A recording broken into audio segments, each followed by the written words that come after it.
सो मैं जितने सालों से लिफ्टिंग कर रहा हूँ, 2-3 चीज़ें ऐसी हैं जो कि बिगनर सबसे ज़्यादा पूछते हैं, जिन्होंने नया नया एकदम जिम ज्वाइन किया है जस्ट अभी। सबसे पहले तो वो ये पूछते हैं कि कितने दिनों में बॉडी बन जाएगी, कितने महीनों में बन जाएगी, कौन सा सप्लीमेंट लेना चाहिए, एब्स कितने दिन में बन जाएंगे। ये 2-3 सबसे कॉमन क्वेश्चन जो मैंने फेस किए हैं बिगिनर से।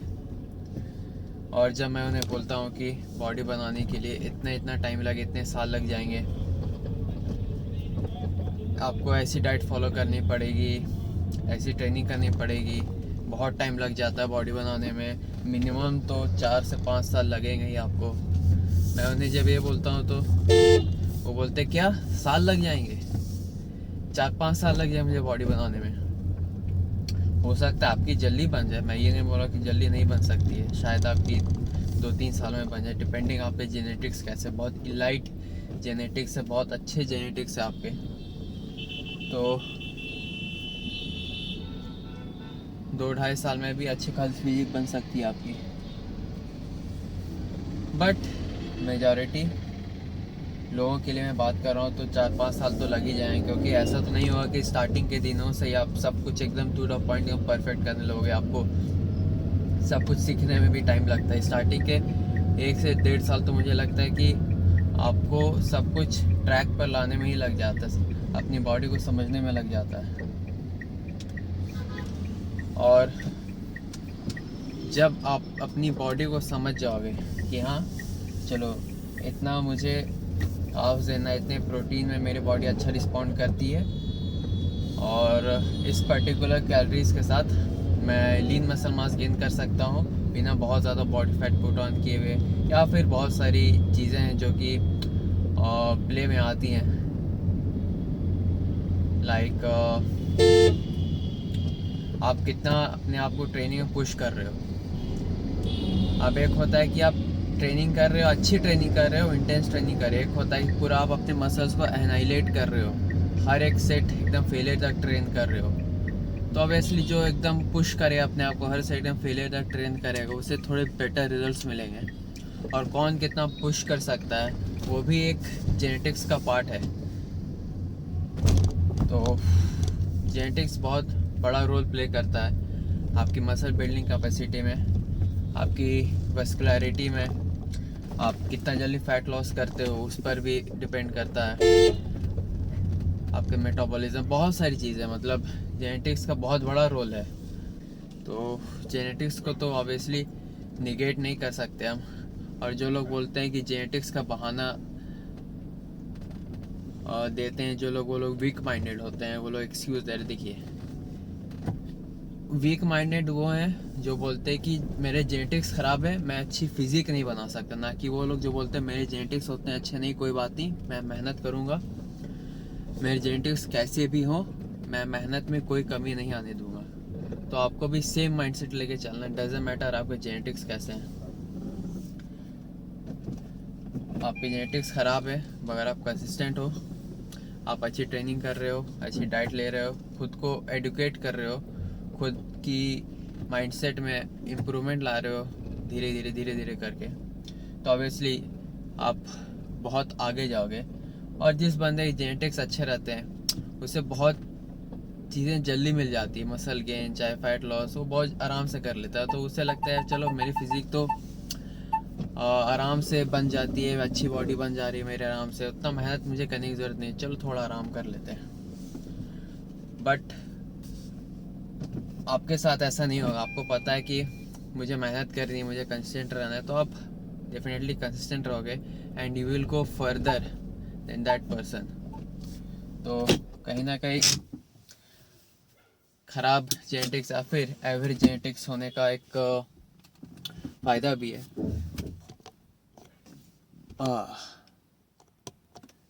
मेरे भी काफ़ी एवरेज ही जेनेटिक्स है, मसल बिल्डिंग के पर्सपेक्टिव से देखो या फिर स्ट्रेंथ के पर्सपेक्टिव से, बट एक चीज़ मुझे लगता है कि थोड़ा बहुत गिफ्टेड हूँ, वो ये है कि मसल बेलीज मेरे बड़े हैं। मतलब लेट्स से कि एक बंदा है, वो 10 kg मसल मास गेन कर रहा है, जिसके मसल बेली उतने अच्छे नहीं है, मैं सिर्फ 5 kg मसल गेन कर रहा हूँ, तो उसका 10 kg मसल गेन और मेरा 5 kg या फिर 6 kg मसल गेन दोनों ऑलमोस्ट बराबर दिखेंगे, क्योंकि मसल बेली मेरे बड़े हैं। मसल बेली का मतलब आपके मसल कितनी जगह ऑक्यूपाई करते हैं, तो जिसके मसल ज़्यादा जगह ऑक्यूपाई करेंगे बॉडी में, तो ऑब्वियसली वो ज़्यादा बड़ा दिखेगा कम मसल गेन कर कर भी। और मैं अगर सिर्फ 2-2.5 kg मसल गेन कर लो तो मेरी बॉडी में बहुत ज़्यादा चेंजेस दिखते हैं, लगता है कि 5-6 kg मसल मास मैंने गेन कर लिया है। तो एक डेफिनेटली प्लस पॉइंट है मेरे लिए। और मुझे जो लोग देखते हैं पर्सनली सामने से, तो वो बोलते हैं कि एटलीस्ट मैं 70-72 kg बॉडी वेट का तो मिनिमम हूँगा ही। बट एक्चुअली में मैं उतना नहीं हूँ, मैं काफ़ी लाइट वेट हूँ। अभी मेरा बॉडी वेट 62.05 है। ऑब्वियसली थोड़ा सा डिप्लीटेड हूँ इसलिए कम है, जब मैं कार्ब्स लोड करूँगा वापस से तो ऑब्वियसली 1 kg एक्स्ट्रा ही आएगा, 1-1.5 kg। और अभी मेरा गोल है कि 62 के आसपास वेट है, मेरा गोल है कि अराउंड 1 kg और बॉडी वेट कम करना, जिसमें मुझे अराउंड 20 दिन और लगेंगे, 15 से 20 दिन आराम से, ताकि मैं थोड़ा सा और लीन हूँ, उसके बाद से मैं वापस अपनी मेंटेनेंस कैलोरीज पे खाऊंगा।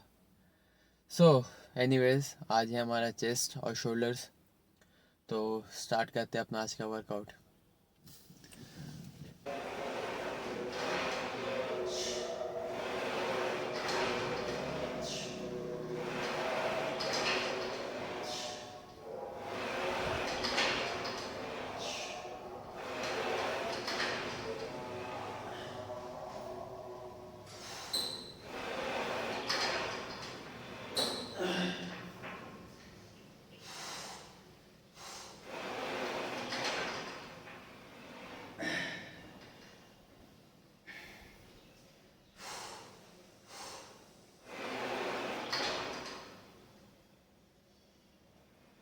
एक ड्रॉप सेट भी लूँगा। तो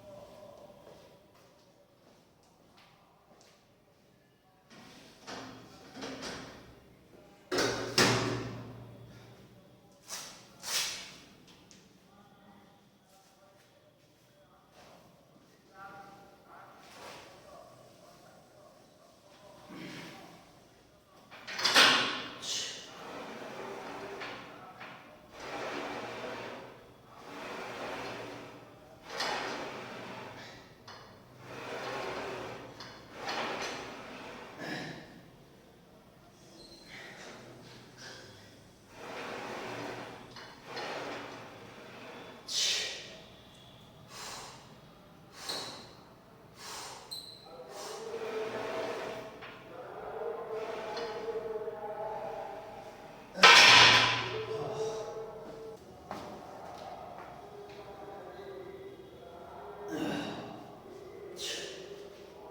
बहुत कम लोगों को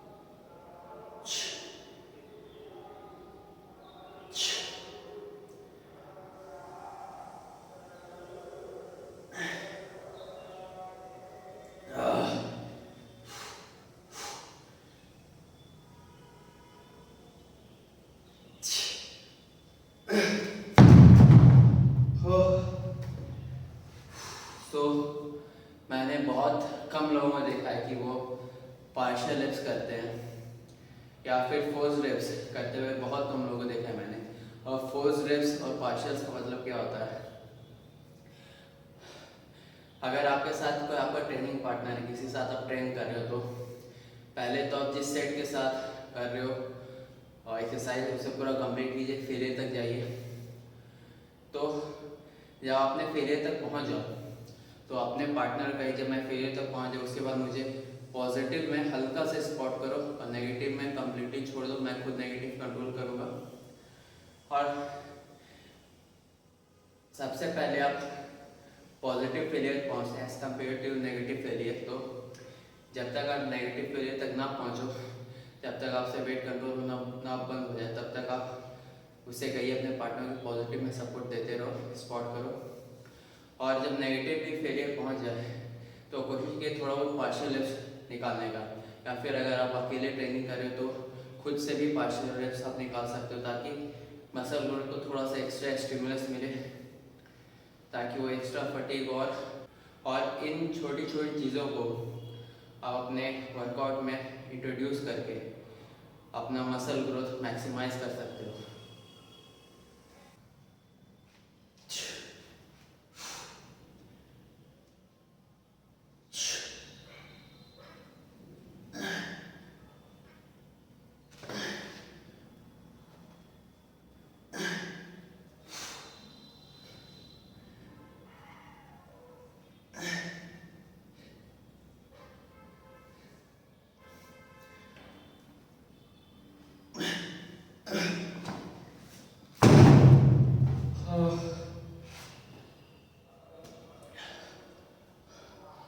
अगर आपके शोल्डर आपके चेस्ट से बहुत ज़्यादा स्ट्रांग है, वो आपके चेस्ट को ओवर शैडो करते हैं, तो आपको शोल्डर की बहुत ज़्यादा एक्सरसाइज करने की ज़रूरत नहीं है। अगर आप चेस्ट के साथ शोल्डर को लगा रहे हो तो दो एक्सरसाइज कर सकते हो। कोई भी जरूरी नहीं है कि कंपाउंड एक्सरसाइज इंक्लूड करना ही है, क्योंकि चेस्ट के साथ शोल्डर ट्रेन होते हैं। तो अगर आपके साथ भी ऐसा है कि चेस्ट बहुत ज़्यादा ही वीक है, मैं बहुत ज़्यादा वीक की बात कर रहा हूँ, थोड़े बहुत अंतर है, डिफरेंस है, तो ट्रेन कीजिए अच्छा शोल्डर को भी, कंपाउंड एक्सरसाइज लगे एटलीस्ट एक। और अगर शोल्डर बहुत ज़्यादा स्ट्रॉन्ग है तो एक दो एक्सरसाइज कर सकते हो आप, लैटरल रेजेस और फ्रंट रेजेस, एक दो एक्सरसाइज ऐसी, ताकि आपके शोल्डर थोड़े से पंप रहे, थोड़ा ब्लड फ्लो रहे, मसल लूज ना हो आपका, थोड़ा बस मसल को डिफाइन करो बस।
क्रेजी शोल्डर पंप भाई, अलग ही मज़ा आया है इसके साथ करने में लैटर रेजेस। मुझे लगता है कि अब एटलीस्ट एक दो महीने तो मैं इसी से लैटर रेस करने वाला हूँ।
Post workout ritual pump check.